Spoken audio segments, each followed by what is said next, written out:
You see the damage that was caused from this repair.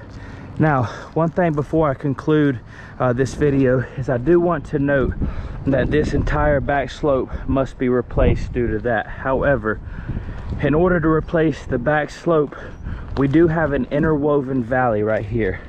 So in order to remove these shingles, we must remove both this section and this section, simply because this valley right here, as you can see, is an interwoven valley on both sides of the roof. Now this will conclude the video documentation for today.